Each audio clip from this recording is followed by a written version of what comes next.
Hey guys, it's Wednesday, hump day edition of End the Simpademic, and Jason coming at you here. My battery was dead on my phone last night, and it took me until midnight to get it back going again. And by the time it's obviously way too late to film an episode of this, so I wanted to address a couple of comments I got on my previous video about my um, DoorDash delivery semi quasi interest here. Got a couple of very interesting comments on this one, and it's like, well, you know what, you might want to forget your little crush here. Well, I'm interested, but I wouldn't call it a crush at this point. I'm very curious, I'm not going to lie. And I don't even know what her relationship status is yet, which is another comment I got. Um, you don't need, do you know even know her relationship status yet? Well, no, not really. Other than the fact that she doesn't have a ring, so she's not married.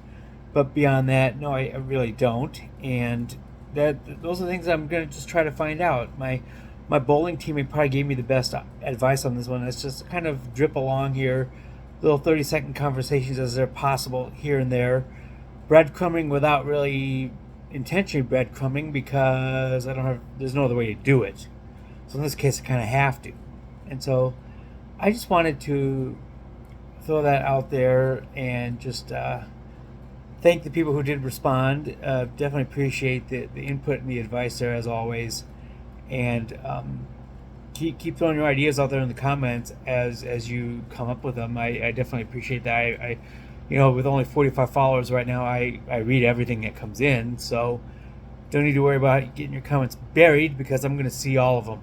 And I appreciate and I thank you very much for the handful of people that I do have right now following this channel. So I'm doing my part to end the Simpademic on this particular situation, and of course I'm not gonna ever sip after this woman, And I mean, I don't have I'm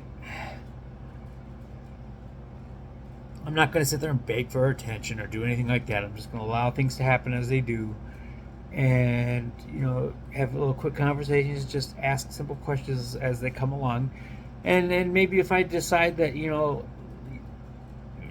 specifically if her friendly looks come and she's actually in a relationship, obviously my interest will turn off like a dead light bulb. And that is because men don't want to have to compete for women. I'm not an exception. And you will that just is nothing, that it only gets you in nothing but deep trouble. I never will chase after or pursue somebody else's woman because it's got its own huge set of problems, not only with the man himself, but also just in general. Because if you get somebody who's going to leave some man for you or cheat on them with you, guess what? You're next. There's no other way to put it. If they're gonna dump somebody for you, you might be next in line to get dumped in turn because this woman will have their own problems. So that is not in the cards here. And so if that turns out to be the case, then obviously I shut it down and it's over.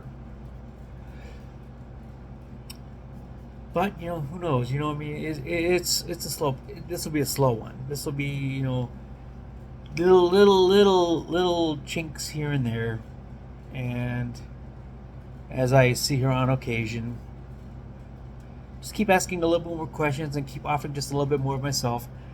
My life story is so complicated that it would never come out even close to the full story in a bunch of food, even in a series of 20 or 50 food pickups.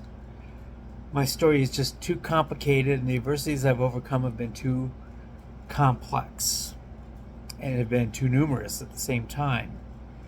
So there's no way she's going to get everything all at once. If I go on dates with somebody, I mean, even the one person who I have dated since the divorce, which only lasted 4 weeks, by the way,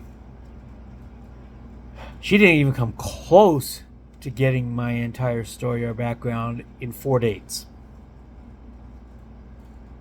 No worries about giving away my entire self in one visit to pick up food. It would take hundreds. I am also pondering writing a book about my entire life story and the adversities I've overcome and the faith I've still managed to keep. Now, speaking of adversities, I'm in a situation right now where I think my company and I are culturally in different positions. My present employer is very rigid. Everything is done by procedures. Everything is done by the book. And of course, I'm a deep analytical thinker. I don't do very well with this at all. And I've come to the realization that it might be time for me to find someplace else to work. So I have quietly begun doing that. And I just don't think the culture and I are particularly fit anymore. Although I do have some very good people around me. So that is a plus. So anyway, that is my spiel for tonight and the Simpademic. I just thank you everybody for the comments that you've given me, and I do read them all. And I will see you guys tomorrow, and I probably have a fresh, brand new topic for you. Peace out, homies.